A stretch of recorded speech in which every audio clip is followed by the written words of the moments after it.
Welcome to the first episode of Good Leader, the podcast where we delve into what makes a leader not just good, but great. Today is the start of the first podcast episode of Good Leader. I'm going to be your host, John Martinez. With me is my guest, Sergio Hernandez. I discussed in a previous, basically short intro about what this episode is going to be about. We're just going to be talking about leadership issues and things that can make a person help become a better leader. Do you want to introduce yourself, Hernandez? Yeah, hey, how's it going? I'm Sergio Hernandez. Been going to sergeant, and now I'm using the things that I learned in my career to help to be a better leader. The reason I chose you as the first guest for the episode was the conversation that me and you had. I don't know if you remember, you called me and I think we were talking about, and you said, I think you told me, I don't know if you told me I was a leader, to something about being till the nighttime, and then I was like, yeah, that's like a good name. So it kind of stuck with me. I already had the idea in my head for one thing, but I didn't know what name that I wanted to go with. And for some reason, when I heard that name, it just that was it. Yeah, I do remember that conversation. What we need to have good leaders, as a leader, naturally you aspire to better. That's what you want to do. That's what you hope. And that came about for some issues at work that we had where maybe leadership was lacking. And yeah, it's pretty valid. So the first thing I wanted to talk about is, what do you think are the core qualities of a good leader? Because I know some of the conversations that me and you had talked about in the past before was like when I would be hard on us, like, why are the sergeants not doing this or that? It wasn't because it was a negative thing towards them, but it's more of a thing of they're setting a certain tone for their section, for the people that are around them. So what do you think, from going from a patrolman to now being a sergeant, have you seen in yourself and then in other people that are the core qualities that make a good leader? I mean, yeah, at the end of the day, you're going to have strong leaders. You're going to have guys in a leadership position who are weak. And you try to kind of work together to make a solid team. Well, what I would say about myself is, I learned how to listen a little bit more. I've always been a little strict or old school on my set. No bullshit kind of attitude. But being a patrolman, I found that a lot of times we felt unheard. Nobody was listening to us. We had nobody to kind of be that buffer between our management and ourselves. And what I try to do is listen to my guys. I mean, that's first and foremost. I try to listen to them and I try to make everything possible to help them out in what they need help with. And it can be difficult times going up against the beast, so to speak. You have to be that buffer for your guys and be their protection, and also listen and feed their input up to management. Now, it doesn't always work the way you want it to, but I think that's a big thing.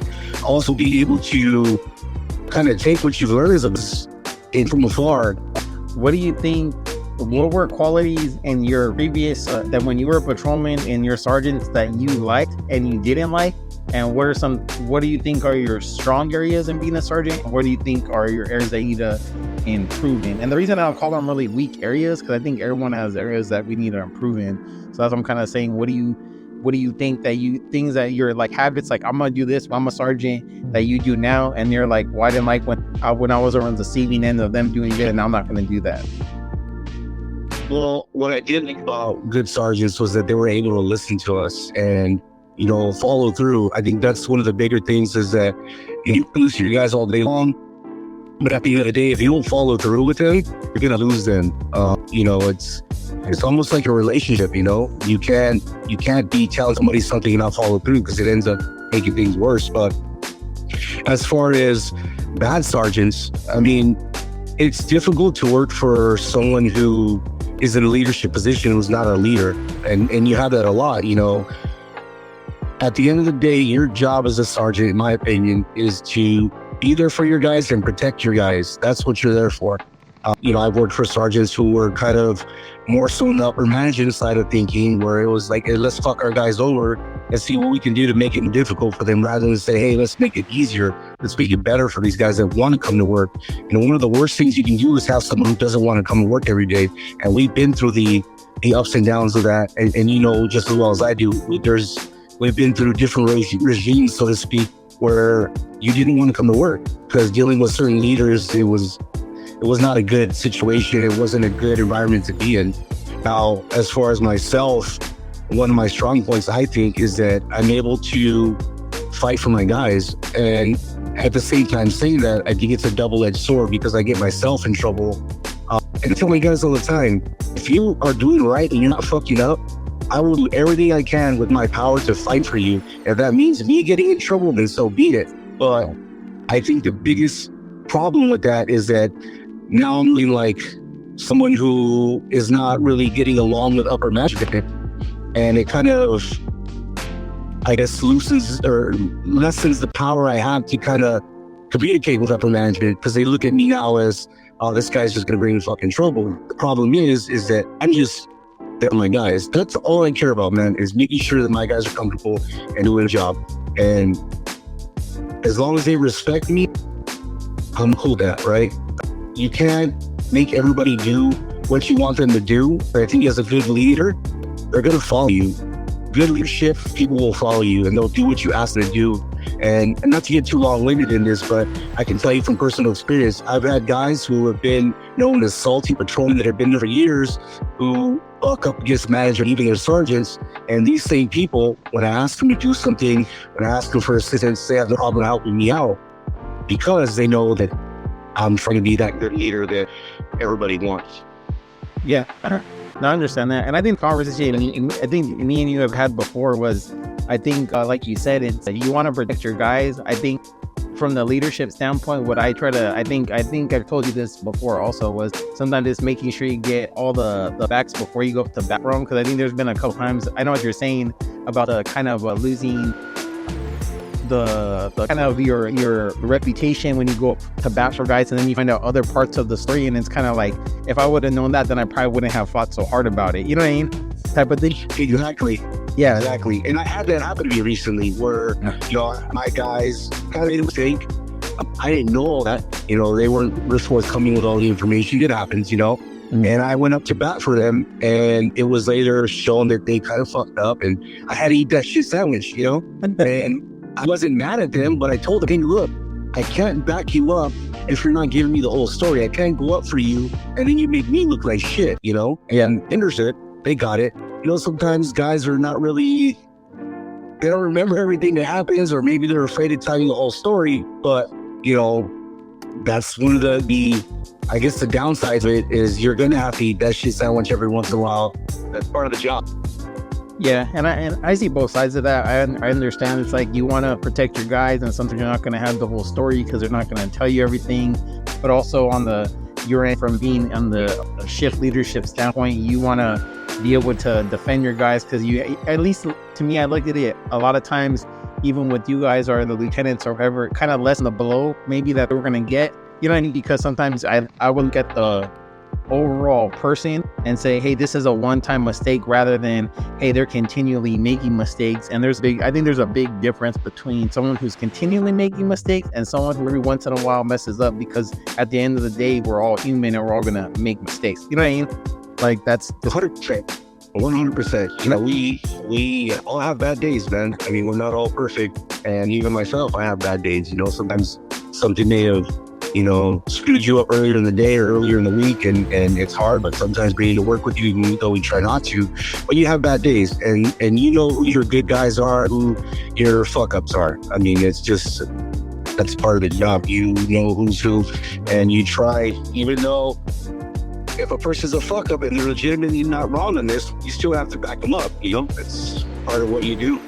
Yeah, and I think the other point you made about the kind of salty officers, because there is salty policemen, but I think it's one of those things where there's that part of leadership that what I like to think of it as is like, it can be measured. It's not you're the most knowledgeable, you're the most this and that. I want to say it's a mix of being charismatic and being kind of having a positive influence, and also following through what you're saying, that I think makes people listen to you as a leader. And I think that's a part I think people kind of, I don't say gloss over, because I don't think they realize the importance of it in the leadership position. Because like you said, you could put someone in a leadership position and that's not going to make them a leader. And you could have someone who's not in a leadership position, but they have the influence and the sway to move the people around them a certain way, because they're naturally a leader in their personality type of thing. And I think that's what I saw like when you're a patrolman, is that your personality always struck me as someone who could kind of sway things. I think that was always a conversation that me and you had was, hey, you know, what you're saying is going to impact your section, good or bad. And I think once you kind of understood the power of that, I think it was funny to me when everyone kind of was not that it was a negative ever towards you. It was more of this thing of like, Hernandez knows a lot, but we don't always like what he has to say. And I think once you kind of honed in on kind of mixing those two things, like, hey, I don't want to say things, but I also know a lot of people that were, I would say, kind of not detractors, but kind of skeptical about how you were going to be as a sergeant. I think you kind of blew them all away with what you kind of were able to do, because I don't think they expect that from you. Yeah, that's one thing I learned too with this promotion is that, you know, I have to watch what I say at times. And it's not necessarily that I'm saying the wrong thing. I'm saying what people don't want to hear. You know, when you're in a leadership position, when you're upper management, and you got a guy telling you that you're fucked up, and they're not wrong that you're fucked up, you don't want to hear that. You know, who wants to hear that, right? Yeah. And I think my biggest issue was not caring and telling these people you're fucked up. Now, that did cast a negative light on me, because they always thought that maybe, this guy is just going to be a problem. But they didn't realize the reason why I was saying these things is because I was hoping that they would change what they were doing. And with this new position, it seems as though maybe they're listening a little bit more, because they've shown that I'm going to say the things I want to say, but also going to back them up. I'm also going to perform. I'm also going to get my guys to do what you want them to do, but they're comfortable doing it in a sense, right? I would say my shift is pretty good. You know, obviously we're not perfect, but we have a pretty good shift. I'm happy with the shift I'm on. I don't look at needing my shift at times too. You know, my guys, they know where I'm coming from. And there's times where I say some things that are maybe not the most popular, but they understand where I'm coming from. And I'm passionate about this job and everything else. So, but I think that's probably where upper management saw me as maybe someone who they didn't want in that position. And it also beat back to, I don't know if you recall, we had a conversation about, you know, people that are in charge don't want other people that have those qualities to take charge, because they know that you're almost going to like assemble your army and fight against that regime that is once had a stronghold and they're not so strong anymore. So that could have been it too, you know? Oh yeah, I think, well, I always look at it from, I think I was lucky in the sense of when I came up through I would say more the military than in law enforcement, but I think the best leaders that I met in the military and one other guy when I was in law enforcement kind of told me that good leaders recognize other leaders. Like, you don't see them as a threat, you see them as an asset. You see them as somebody that can kind of help the department or your team or whatever it is reach a vision that you're trying to get to. But people that are, I think, have maybe not had those experiences or are not the type of leaders, I think when they see a strong leader, they tend to sometimes see them as a threat. I think I was telling everybody one week, I kept referencing the movie Hercules, when Hercules gets betrayed by the emperor, and he asked him why, and he says, because they look at you the way they're supposed to look at me. You know what I mean? And I think that's kind of what it is. But I don't try to.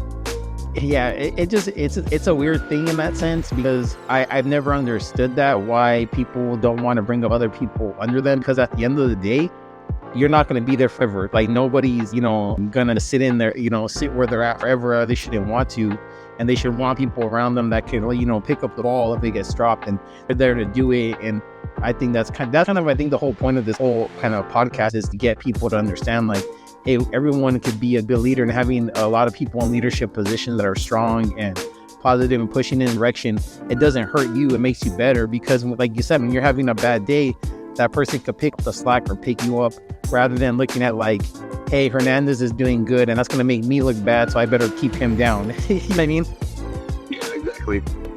All right, and then so I'll go to the next kind of topic for this, and that was going to be, what are some of the challenges that you had in leadership, and how did you navigate those? You can get, I would say, you know, you can get as specific as you want to with it, but just kind of what are some things as like whether it was a challenging call or was dealing with personnel, Are manning, I know, is always a thing. What are some of the challenges that you kind of have dealt with? How have you learned to be more proactive on it, or you kind of wait? Just kind of what's your point of view on what have been the challenges for you? As of recently, I would say more so manning. I mean, every agency sees it. Right now, law enforcement is seeing a huge decline in people working, and the people that you're getting to replace those people that left are, I don't want to say maybe less stellar. You have people who maybe wanted to be in law enforcement but could never get in because background issues or personality issues, and now they're opening up to these type of guys, right?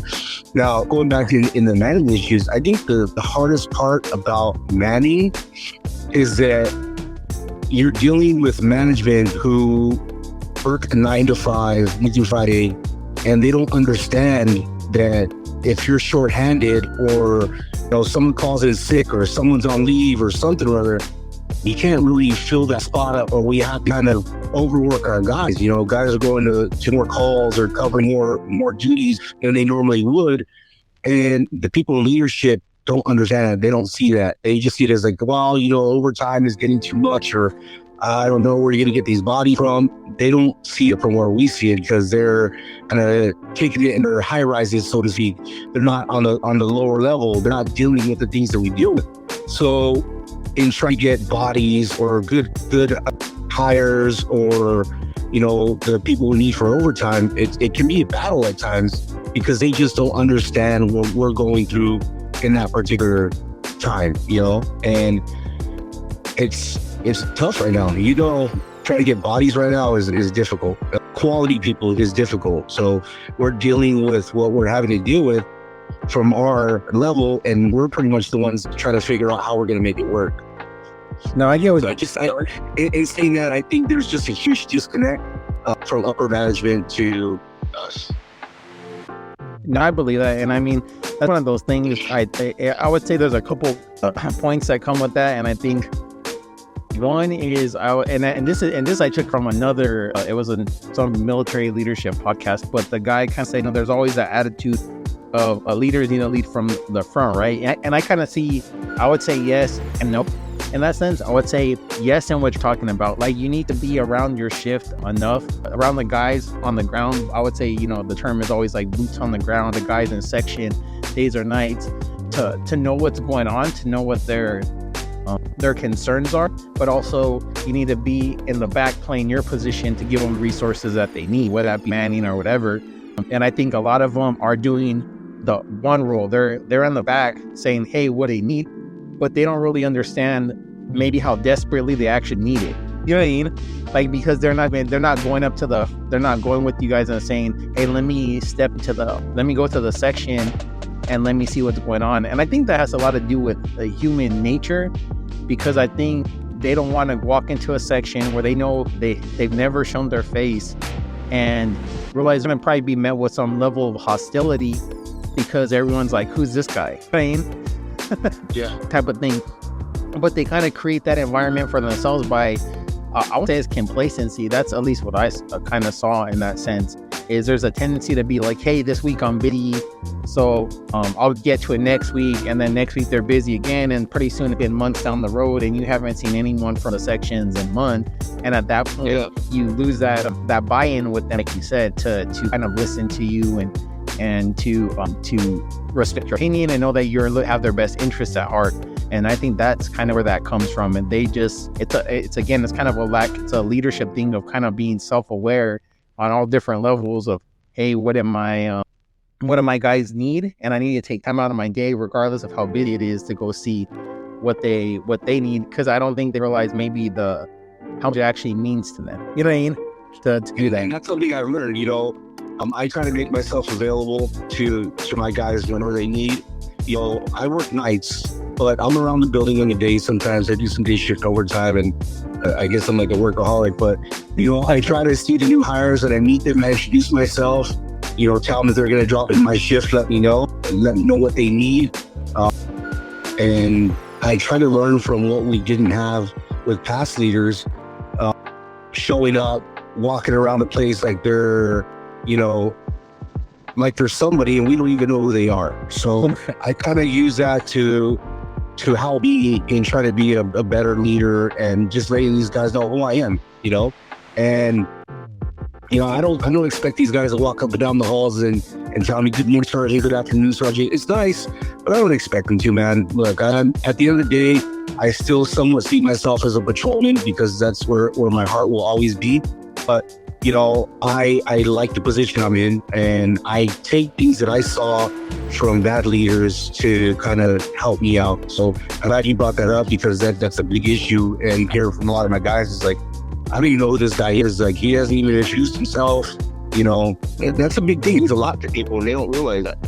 Oh yeah, because that's the thing. As a man, it's a thing of, and I'm pretty sure, I'm pretty sure you understand this. Is like when you grew up, and it's like you're introduced to someone, and you're sitting down, you get up, you shake their hand. Hey, you say your name, you introduce them, and it's all a respect type of thing. And a lot of people, I don't know if they weren't raised like that, or it's maybe something that they let fall to the wayside. But yeah, you have to have that thing. And I think the other part of it is being authentic. It can't just be just like, I'm just going through the motions and doing this. I can't remember who even told me, where one time I went and talked to, I think, with the sections during Training Tuesday, and they said they like that when I say something, they can tell that I'm not just like, I'm just saying this and I don't really mean it type of thing. I mean, good or bad, I think whether people agree with you or not, they respect it more if you say something and you mean it than rather you're just kind of saying it. Like you're not being a politician. I think that's why people don't trust politicians, because it's like, you're just saying this, you're saying what I want to hear, but you don't plan on really doing anything about it. Yeah, and I think that's the difference between a leader and someone who is put in a leadership position not knowing how to be a leader. You naturally have to have leadership qualities to be a good leader. And I think that they lack that. And sometimes they're put in that position and they don't know how to either deal with it, or they let it get to their head and they think they're better than everyone else. So I think that might be an issue as well. Yeah. And then I was going to say with the Manning thing, I try to bring up the I don't know if it's a quote or it's a thing. It's basically, when you rather have 10 lions or 100 sheep. And I always think 10 lions are always going to be the answer, but it's hard nowadays. I don't think people understand the damage that was kind of done from the whole thing of COVID and defunding the police. I think they demoralized a lot of people that were interested in being police officers. I think they demoralized a lot of departments. And I think that's why you have a lot of people that want that responsibility level to be police officers, because when you're like, I can go make $20, at a fast food place, and that's not knocking them, but you could do a job with really way less responsibility and you're not going to get, legally go to jail or something and mess up, or say, hey, come work for our agency, and you may have to kill someone, and you may have to arrest someone, and you're going to get Monday morning quarterback every other day, and all these stressors, and then say, hey, do it for the same wage. You know what I mean? Like I don't think a lot. What? Yeah, I think that's what I think the Manning is coming down to. I feel like this generation are just people, I don't want to say it's the whole generation, but are kind of looking at it like, why would I put myself in that situation? And I don't think they still feel the same calling that me and you did hey, let's go do this, let's be police officers, this and that. I don't think they feel back. And I think we're lucky. Ventura County is a very law enforcement kind of supportive kind of county. But I think some of the other, we see it. I mean, we see it in LA, we see it in San Francisco, the other places where they're not. So I think the majority of them are not like that. A majority of them are kind of, they're looking for a scapegoat anytime something goes wrong. And I think that's what overall is causing the Manning issue for a lot of places. But then I was gonna say, before you get to the next topic, what's the most difficult call you had as a patrolman or a sergeant where you feel really challenged you as I want to say, yeah, probably in the leadership position. It was probably going to be more along the lines of a sergeant, where you were kind of like, okay, this is kind of different, or I never dealt with this, how do I deal with this? And it could be in regards to anything.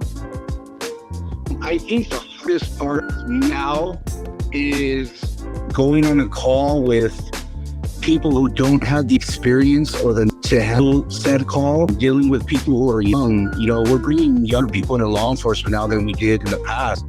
And I think sometimes these younger kids, they don't have that same mentality that we do. They don't have that life experience. So seeing them do a job where you and I spoke about this, and you told me you got to learn how to step back as a sergeant. And I think that's the most difficult thing for me, not so much the calls. It's learning how to step back and let them do their job or let them figure out on their own. And it's hard for me to do that because I have a different mentality. I'm older now, and I'm very much like, we need to get this shit done, handle it. And I think sometimes with this newer generation, they're lazy. They don't want to work. They're sitting there scratching their head instead of taking charge and be like, okay, I don't really know everything, but I'm going to figure it out. Instead of kind of just looking around with their thumbs up their asses. I think that's probably the hardest thing for me, call-wise, dealing with that. Oh yeah, and that's not just you. I think a lot of the other guys, it was the same. I think I had the conversation with them, the same thing, because I kind of equated to, giving someone fish or teaching them how to fish. And I think there's a tendency that we want to sometimes, hey, this is taking too long, let's get this done. And sometimes the learning way is going to be the hard way. It's going to be it's going to be a longer, more drawn out process. It's more tedious. It's a lot more. And it depends on the person, because every person is different. Some people you can do that with and they'll respond to it. It'll make them a better officer, better worker, whatever it is. And some people, you may do that multiple times with them and be like, this is not working, or they're not really, they don't, like you said, they're not going to take the initiative, or they're not getting motivated to do it. They're just looking for someone to take their work type of thing. So it's a difficult challenge. I think it kind of comes with experience. You have to know when to kind of step in, when to step back, when to step in, when to just oversee. And also I would say advice that I try to do and what I would always is look for the people that I see kind of stepping up more, the more the go-getters, and use them to kind of push the other guys to like, hey, let's all get in there. You know what I mean?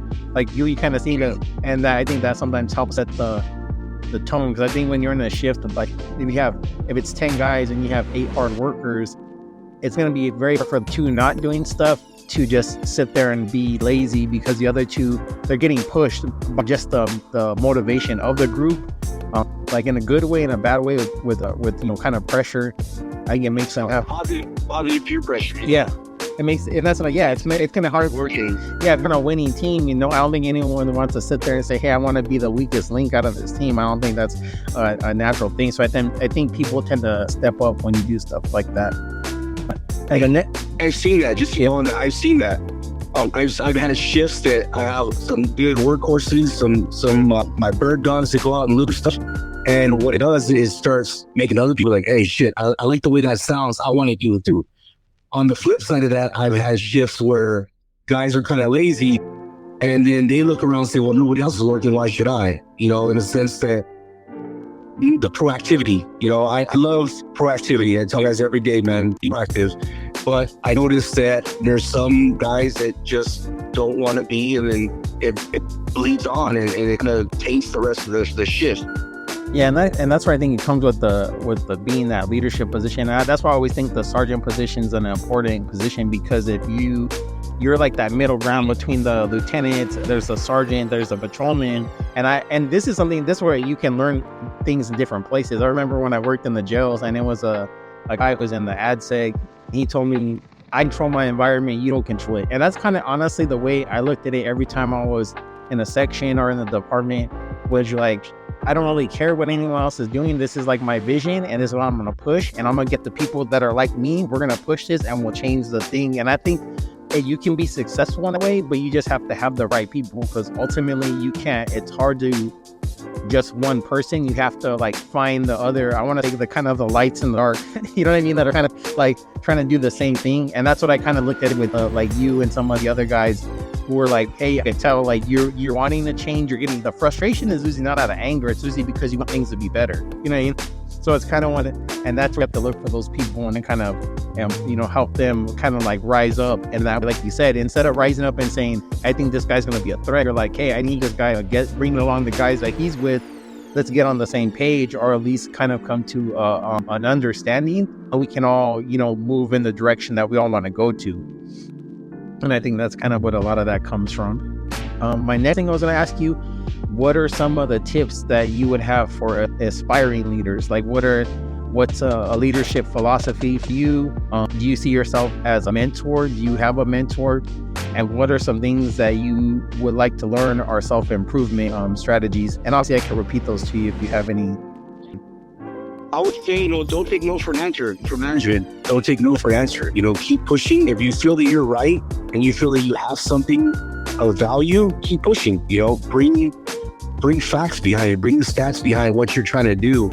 And, eventually they may listen or see that you're adamant about something or that you're behind something 100%. They may change it. They may say, that is a good idea. Maybe it's not as bad as I thought. Let's try it, As far as, people I look up to or people that help me, I would say, there's a lot of guys, some other guys I won't name just for privacy, but there's a lot of guys that I work with that I've known for years.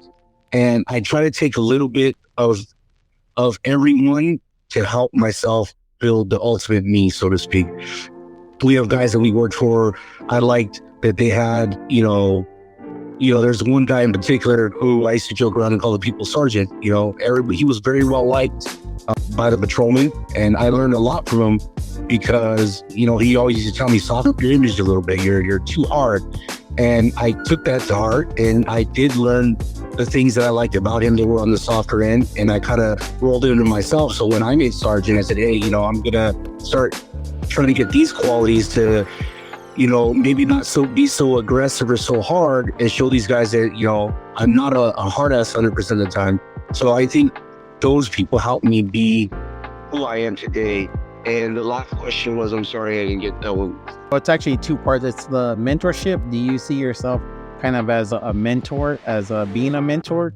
And what are some things that you want to learn or self-improvement kind of strategies that you think are moving forward are going to help you be a better sergeant? It's hard for me to say whether I'm a good mentor or not. I don't know. I haven't been doing this long enough in this position to know if I am. There are certain situations that have happened where, people told me that, I was a good leader in that aspect, or, they learned a lot from me. But I still don't know. I'm going to be humble and say that I don't know if I am. I'd love to be. That's what I aspire to be. But right now, I don't know if I've hit that level yet. Some areas of improvement for me, I would say, I think sometimes I need to step back and look at things a little bit. And you and I have had this conversation before. I have to step back from the patrol mentality a little bit and start thinking of a sergeant mentality. There's certain calls or things that I just want to go run in and do where I have to step back and let my guys handle it on their own, and not get that, that tunnel vision or that patrolman mindset. I'm in a different position now, and I have to learn how to kind of step back a little bit and let these guys either fail or succeed and be there to help them when they need my help. I would say that's one of the things I need to work on with my guys and myself and just in general, Yeah, no, I get it. I think this kind of shows like you have good self-awareness, even the mentoring and the things like that. I think if you didn't, you just be like, yeah, I'm a mentor. I think that some times where people kind of, like you said, don't want to take that humble route and say, I don't know if I am or not, and I'm still working on myself. Eventually I like to get there, but I don't know if I'm there yet. You know what I mean? Like that's kind of, and I think that shows a good self-awareness. And I think it does show those are the good leadership qualities that you have. And I think that's one of the, like I said, the big point that I always saw you and a lot of people when that would talk about you as a sergeant. It was it was like you were the same person from your patrolling, but just like you had just more refined yourself in a way that you were kind of, like you said, the whether it's like being the people sergeant or you kind of learned that, like, hey, there's certain times where I need to be a little bit hard, but there's other times where I need to kind of, we can get to that same place of maybe a different style of leadership, and that's finding that balance. Because at the end of the day, I don't think anyone wants someone, you can't just be, an aggressive leader all the time. You can't be a pushover leader all the time type thing. Balance. Yep, balance. It comes down to everything. All right, so that's basically all the questions that I have. What I'm gonna do is kind of just do a little wrap up for the podcast thing. I appreciate you coming on the podcast. I think that whole the reason, like I said, I wanted you to be the first guest is because it's to me, this is part of the leadership part too, is like giving credit to the people who deserve it. And I think that's why that when me and you had that conversation and that name, that whole conversation kind of, it's I had the idea, but talking to you kind of pushed me in that direction to be like, yeah, this is what I needed to hear and to kind of to get on to kind of go more forward with it. And I think that's a lot of what I'm going to do with this podcast, because I think all these little conversations that you have with people, I don't think people understand one conversation can change the course of maybe where someone was going or where they're headed, type of thing. And I think that's kind of what I took away from what you were talking about, like management and people in higher positions coming down to talk to the guys that are actually putting in the work and, you know, boots on the ground. I don't think they understand what those conversations actually mean to them, and they would get a lot more buy-in if they, like you said, came out of their office, you know, shifted up their hours a little bit. And it's not in an unrealistic way, but they need to come. You know, you can't change, you know, things from space. But like that's kind of what it comes down to, I think. So do you have anything, Hernandez, before we conclude with this or anything? And I'm just going to put the wrap part of I'll just record that separately, just a little wrap up, kind of a call to action and the recap of everything. Yeah, I would just say that, you know, for all the leaders out there, is you will get a lot more by gaining respect than you will from trying to put fear into people. And I think sometimes leaders forget that, is that if you try to live with fear, people will initially not be afraid of you. They're going to overthrow you. But when your people respect you, you're going to always be there. They're always going to have your back. So just lead in a way that will gain you respect, not fear. No, yeah, and that's a good point. I think for this podcast, we'll call it for this episode. But I think maybe the next time, if you want to, maybe we'll come on and talk about not even the work stuff. I know you were a young dad, like I was a young dad. Maybe we'll talk about that, or maybe the kid aspect of it and kind of dealing with that. That's a whole different monster. Yeah, for sure. All right, man. Thank you. I appreciate it.